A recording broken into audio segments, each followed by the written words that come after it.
Hello Internet, I am the hero of Julios once again with another One Piece chapter summary. This week's chapter is chapter 1109, Interception. And it actually is a little ironic that this week, with Vegapunk, going testing 1, 2, 3 at the end of the last chapter, I am testing 1, 2, 3 with a new piece of technology. I know I'm waving it around, but it is a Zoom H6 handy recorder. So if the audio sounds a little different this week, it's because I did everything right. If the audio sounds the same as it did last week, then I guess I did everything wrong, and I'm using the current my current microphone. I have them both set up right now to make sure that all my audio is consistent if I'm wrong. But anyways, you don't want to hear about my new tech. You want to hear about the new chapter, which is... I was really hoping for a lore drop, but I guess we're going to get strung along for a little bit.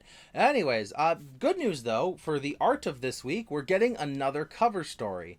Starting off with Onigashima sinks. So, yeah, Onigashima is underwater. Either Momonosuke picked it up with the clouds, or Yamato and the 9 scabbards worked together, but however it happened, Onigashima is no longer sitting on the outside of the Wano flower capital. It is now submerged deep underwater. What this means for us, I'm not exactly sure.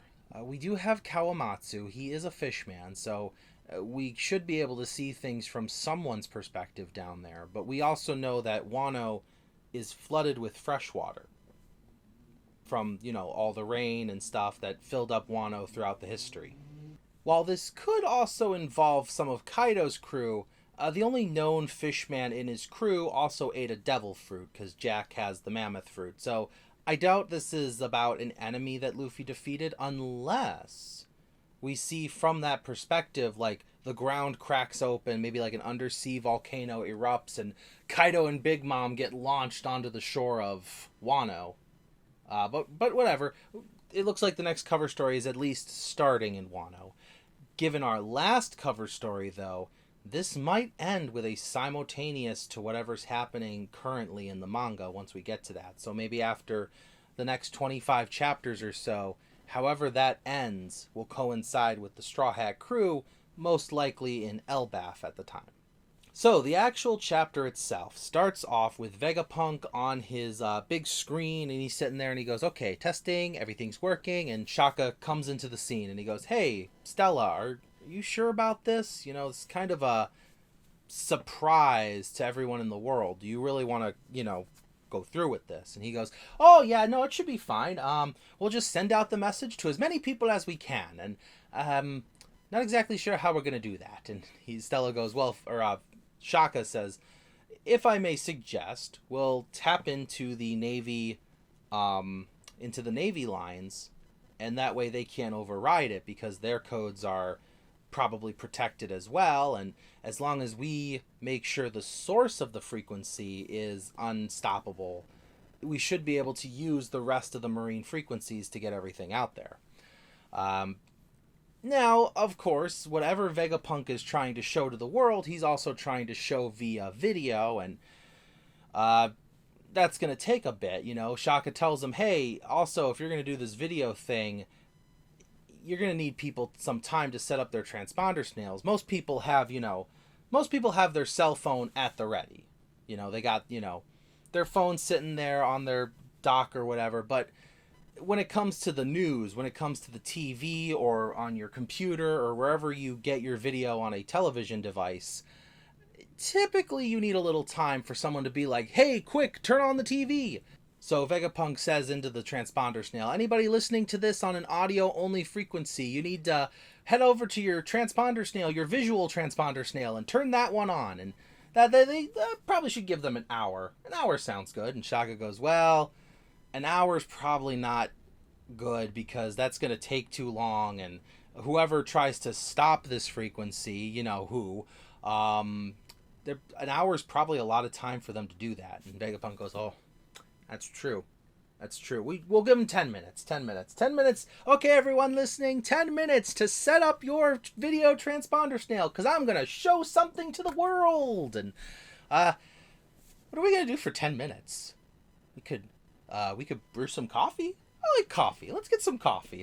And Edison, or no, it's Pythagoras, comes on the screen and he goes, well, we could, or no, I think it was Edison, pops on the screen and goes, we could invent something. We got 10 minutes. 10 minutes is enough time to invent something. And Pythagoras is like, it's going to take like 10 minutes just to brew the coffee. What? I'm not even going to be able to have a sip by the time we give the message. Oh, whatever. We'll figure out something to do. And as this is going on, the message is being spread across the world, and as Luffy is holding Saturn by the forehead, we get a glimpse into Saturn's inner thought bubble.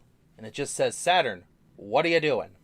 And we then cut to Marijois, where the other 4 elders are speaking to him psychically. This kind of steps into the theory that they may all share a hive mind, or at least have a bigger range of psychic abilities.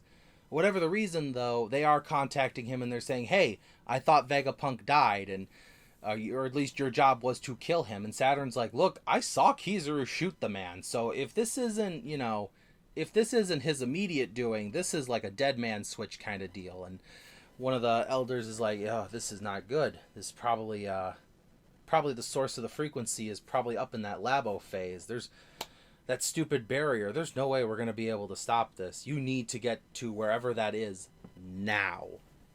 And of course Saturn's like, I'm trying. There's a Nika in the way. Meanwhile, we get glimpses all across the 4 blues. People listening on their transponder snails, people setting up their video transponder snails. People are talking, wow, Vegapunk, the man who lit up the world. In another part of the East Blue, they're like, oh, wow, I wonder if he's going to show off some amazing invention. And someone else goes, oh, this is pretty intense. It must be a very important thing for him to frequent this out to the world. Did ya hear that, reader? As they look directly at the camera. Wouldn't it be amazing if we actually heard Vegapunk's message this chapter? Wouldn't it? But anyways, we cut to a couple places that we know in the Grand Line. We got Dressrosa, where Vivi's getting the transponder, or not Vivi, Rebecca's getting the transponder snail ready with her dad, and the Tontatas, they come up to her and they're like, oh, Vegapunk, isn't that the man Luffy kidnapped? And she's like, you guys really got to stop believing everything you see on the news.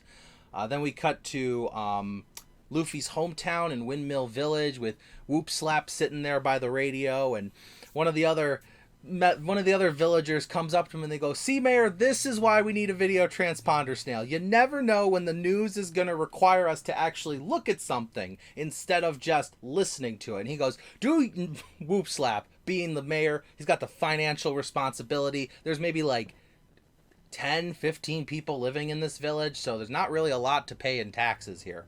So not a lot of tax money to work with to begin with. And he goes, who's going to pay for that? Do you know how much food costs for transponder snails? And a video one, that's even bigger. Who's going to feed it? You going to feed it? No, your taxes are going to feed it. I'm looking out for you guys. You're going to listen to audio, and that's just fine. Grandpa won't buy a TV. Radio's been all his life, and he doesn't need more.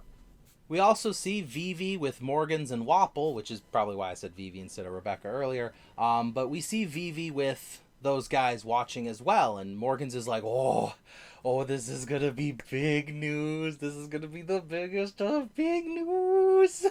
He's sitting there ready for it. And we also see Water 7.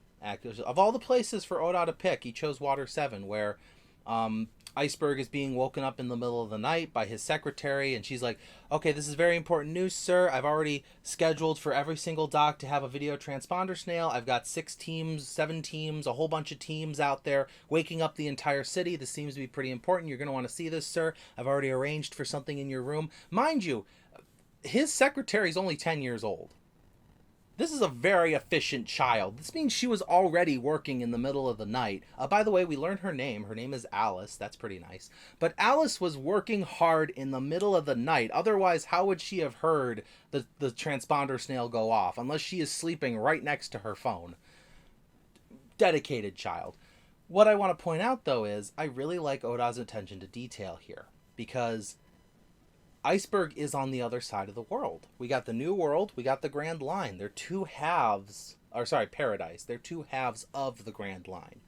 And that's just it's just a slight nod that I really like about Oda's world building. He understands not everyone in the world is hearing this at the same time of day. The final person we cut to is Dragon and the rest of the Revolutionary Army setting up their visual transponder snail, and all of them talking amongst themselves as Dragon solemnly thinking to himself and remembers Shaka telling him, "Hey, I think I'm gonna die soon." This may be the Dead Man Switch message, and Dragon's kind of reaching that thought conclusion of his own. So, what's Saturn gotta do? He's gotta get past Nika the Sun God. What's Luffy gotta do? Punch Saturn till Saturn stops moving. However, Luffy himself says, "Wow, it seems like my punches are not working on you." So, what gives? Every time I've punched you, it doesn't seem to faze you. Everything Luffy's done so far hasn't hurt Saturn. We don't know if that meant his initial punches, the Dawn Gatling that he used to send him flying, or if it's now in this, like, crazed mode that all his attacks aren't working. But regardless, Luffy says, "Okay, if I can't get rid of you by punching you, I'm gonna get rid of you a different way." Luffy grows his hands to immeasurable size and hits him with the Dawn Symbol, squishing him, and you just see both Saturn and Kizaru just kind of whoop, whoop, whoop, whoop, whoop, whoop, like a little clip out of Paper Mario. With the power of Toon Force, Luffy then grabs them both and spins them like pizzas on his fingers and says, "If I can't punch you out, I'll throw you out," and he launches them away. Kizaru slams into a boat, and the Marines gather all around him. They're like, "Admiral Kizaru, is everything okay? Are you hurt? Like, what sent you flying?" As for Saturn, he's watched enough cartoons. He's old. He's seen plenty of the Hanna-Barbera. And with Tom and Jerry logic, he spreads out his legs, turns himself into a boomerang, and flies right back towards Luffy. This is not the first time he's fought Nika. I'm calling it now. This is not the first time they have fought a silly cartoon man. And they have watched every episode of Tom and Jerry to prepare for this round 2. And now they understand Toon Force. You gotta fight the silly with the silly, doesn't matter how serious you are. So, he comes flying back towards Luffy. Luffy's freaking out about it. And as he flies towards, he psychically contacts the other elders. And they say, "Saturn, it's clear that you need help with this fight." And Saturn's like, "Then I shall prepare the summoning." And as Saturn lands on the island, he puts his hands on the ground, he plants his little spider feet. No spider stomps this time, just pure, unadulterated power. As 4 more summoning circles appear. Big black pillars. And Sanji, looking on at this, he goes, "Oh, those are the same circles. That's like the circles that appeared when the old Spider-Man showed up." So a summoning is being performed. And Saturn is getting ready to bring the other 4 elders into this. Not only are we going to see all of their hybrid forms, but I guess Oda decided, hey, we're going to skip, like, oh, we're going to meet, this one at Elbaf, and this one at Fungus Island, and this one at, Ancient History Island, and this one at Bakery Island. No. We're just going to meet them all here. The 4 who are there, bring them here. It's a Majora's Mask reference. It all ties together. It all makes sense now. So, yeah, Luffy's now going to be face to face with all 5 elders. I mean, he was holding his own pretty well against one.